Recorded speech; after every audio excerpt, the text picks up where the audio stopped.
নবদ্বীপ মহাশ্মশানে মৃতদেহ দাহের সময় ঘটে গেল শিউরে ওঠার মতো ঘটনা। মৃতদেহের সঙ্গে বৈদ্যুতিক চুল্লির ভেতরে ঢুকে পড়ার চেষ্টা করেন শ্মশান যাত্রী এক যুবক। শ্মশান কর্মী ও উপস্থিত অন্যান্য শ্মশান যাত্রীদের তৎপরতায় তাকে দ্রুত উদ্ধার করা সম্ভব হয়। আংশিক অগ্নিদগ্ধ অবস্থায় তাকে নবদ্বীপ স্টেট জেনারেল হাসপাতালে ভর্তি করা হয়েছে। বর্তমানে তিনি চিকিৎসাধীন এবং তার শারীরিক অবস্থা স্থিতিশীল বলে হাসপাতাল সূত্রে জানা গিয়েছে। ঘটনাটি মঙ্গলবার গভীর রাতে নবদ্বীপ মহাশ্মশানে ঘটে। সূত্র মারফত জানা গিয়েছে, গেদে সীমান্ত এলাকা থেকে এক মহিলার মৃতদেহ দাহ করতে আনা হয়েছিল। মৃতদেহটি বৈদ্যুতিক চুল্লিতে প্রবেশ করানোর জন্য ট্রলিতে রাখা হয়েছিল। সেই সময় আচমকায় মৃতার নাতি ইন্দ্রজিৎ বিশ্বাস বয়স 30 ট্রলির ওপর থাকা মৃতদেহের ওপর ঝাঁপিয়ে পড়েন। ট্রলিটি তখন ইতিমধ্যে খোলা বৈদ্যুতিক চুল্লির ভেতরে ঢুকতে শুরু করেছে। মুহূর্তের মধ্যে উপস্থিত মানুষের চিৎকারে পরিস্থিতি উত্তপ্ত হয়ে ওঠে। শ্মশান কর্মী এবং অন্যান্য শ্মশান যাত্রীরা দ্রুত চুল্লির সামনে পৌঁছে যুবককে টেনে বাইরে বের করে আনেন। তবে ততক্ষণে তার চোখ, মুখ সহ শরীরের কিছু অংশ অগ্নিদগ্ধ হয়। প্রাথমিক চিকিৎসার পর তাকে দ্রুত নবদ্বীপ হাসপাতালে ভর্তি করা হয়। চিকিৎসকদের পর্যবেক্ষণে তিনি এখন স্থিতিশীল রয়েছেন। এই ঘটনার কারণ নিয়ে এখনো ধোঁয়াশা রয়েছে। প্রত্যক্ষদর্শীদের একাংশের দাবি, ঘটনার সময় যুবকটি মদ্যপ অবস্থায় ছিলেন। আবার পরিবারের তরফে অভিযোগ, তিনি অসুস্থ মানসিক অবস্থায় এমন কাণ্ড ঘটিয়েছেন। যদিও কোন পরিস্থিতিতে তিনি মৃতদেহের সঙ্গে চুল্লিতে ঝাঁপ দেওয়ার চেষ্টা করলেন তা এখনো স্পষ্ট নয়। গতকাল রাতে একটা মৃতদেহ এসেছিল গেদে বানপুর থেকে একটা মহিলা, বয়স্ক মহিলা। মৃতদেহ এসেছিল। আচ্ছা, এবার যে সিস্টেম আমরা প্রতিদিন মৃতদেহ দাহ সৎকার করি এখানে চুল্লিতে, সেই সিস্টেম করছিলাম। হঠাৎ থেকে এক ব্যক্তি মৃতদেহ করে ঝাঁপ মেরেছে। তখন সঙ্গে সঙ্গে কী করবো, আমরা সেই কাজ বন্ধ রেখে সেই ব্যক্তিকে মহামেডের সচেতন করে তাকে বের করে হাসপাতালে পাঠানো যায়। তারপর পুনরায় সেই মৃতদেহ ঢোকানো হয় চুল্লিতে। মোটামুটি এখনও দেখা যাচ্ছে সেই যুবক এখন সুস্থ আছে কিছুটা। হ্যাঁ, সেটা আমরা বলতে পারছি না, আমরা তো এখানে কর্ম নিয়ে ব্যস্ত রয়েছি। আচ্ছা, তাকে হাসপাতালে তড়িঘড়ি পাঠানো হয়েছিল? পুলিশকে খবর দেওয়া হয়েছিল? হ্যাঁ, পুলিশকে অফিস থেকে ইনচার্জ খবর দিয়েছিল। তা পুলিশ এসেছিল? না, পুলিশ এখানে আসেনি। আচ্ছা, হসপিটালে গেছিল, আপনারাই হসপিটালে পাঠিয়েছিলেন? হ্যাঁ, আমরা বলতে মানে হ্যাঁ, সকলের সহযোগিতায় তাকে হাসপাতালে ভর্তি করা হয়েছে। নাম জানা গেছে?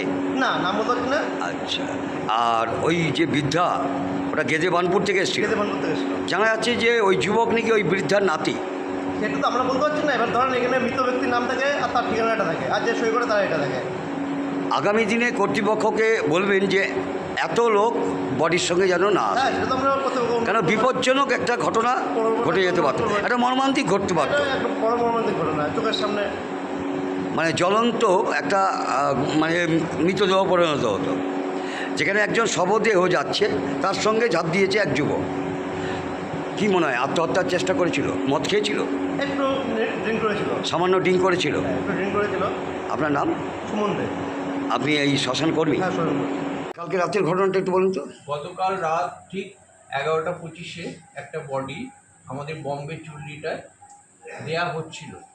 সেই সময় বডির সঙ্গে যারা ছিল তাদের মধ্যে একজনা পরিচয় পেলাম যে ওই মিতার নাতি হয়। সে ওই বডিটার যখন ঢোকানো হয় চুল্লির ভেতর, মানে মোটামুটি 50% ঢুকে গেছে বডিটা, সেই সময় এ দূর থেকে গিয়ে ঝাঁপ মেরে সে বডিটার উপরে গিয়ে পড়ে। তখন আমাদের যে ডোম ছিল সে খুব দৃঢ়তার সঙ্গে সে বডিটাকে সেই আটকে দেয়, এই ট্রলিটাকে আটকে দেয় এবং বডিটাকে উদ্ধার করে বাইরে নিয়ে আসে। তারপরে সেই বডিটাকে সেই লোকটিকে তখন ওরা যারা বডি নিয়ে এসেছিল ওরা তখন এতে নিয়ে যায়, হসপিটালে নিয়ে যায়। এখন হসপিটালে অ্যাডমিট আছে? এখন হসপিটালেই আছে ওরা। কোথাকার বডি ছিল? গতকাল বডিটা কোথাকার ছিল? কৃষ্ণগঞ্জ থানা। ওর নাম ছিল বোধহয়, খুব সম্ভব ইন্দ্রজিৎ বিশ্বাস ছেলেটি। আর তার দিদিমা যে ছিল সে বোধহয় কি 95 বছরের বৃদ্ধা। 95। কি টুকুবালা মণ্ডল। ওনার দেহ দাহ করতে এসেছিল। আর তারপরেই এই ঘটনা। আপনারা কি এরপরে যে এই যে ম্যাক্সিমাম লোক আসে চুল্লির কাছাকাছি দেহ নিয়ে, সে ব্যাপারে কি কোনো রকম বাইন্ডিং করবে বা এরকম কোনো আটকাবার ব্যবস্থা করবেন? না, আমরা এখন ডিসিশন নিয়েছি, যখন বডিটা ওই চুল্লির কাছে যাওয়া হবে তখন 4 জনা ওখানে ক্যারি করে নিয়ে যাবে। তারপর সেই 4 জনাকেও আমরা মোটামুটি দূরত্ব থেকে বেশ কিছুটা দূরত্ব, আমাদের একটা কোলাপসিবল গেট আছে, সেই গেটের বাইরে রাখার পরিকল্পনা করেছি। সেখান থেকে ওরা দেহটা যাতে দেখতে পায় সেই ব্যবস্থা করবে। মানে এইরকম যাতে দুর্ঘটনা আর ভবিষ্যতে না ঘটাতে পারে কেউ। দূর থেকে কে ঝাঁপ মারবে সেটা তো বোঝা যায় না। এবার এ ঠিক তো বুঝতে পারা যায়নি, এ তো অনেক দূরে ছিল, সে দৌড়ে গেছে, দৌড়ে গিয়ে ওই বডিটার উপরে ঝাঁপ মেরে পড়ে। আগামী দিনে আপনারা নিরাপত্তার কারণে গ্রিলের বাইরেই দাহ যারা করতে আসবে শ্মশান যাত্রীদের বাইরে রাখবেন। হ্যাঁ, বাইরে রাখবেন। আপনার নাম? আমার নাম গোড়াচাঁদ সাহা। আপনি এই শ্মশানের আমি ইনচার্জ।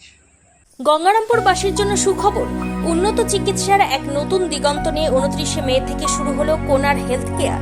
এখানে আপনি পাবেন 24 ঘন্টা জরুরি পরিষেবা, অভিজ্ঞ ডাক্তার, প্যাথোলজি, ফার্মেসি ও ডায়ালিসিসের মতো আধুনিক সুবিধা।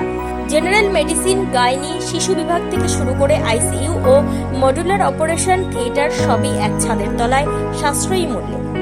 আপনার ও আপনার পরিবারের সুরক্ষায় আমরা আছি দিনরাত সবসময়।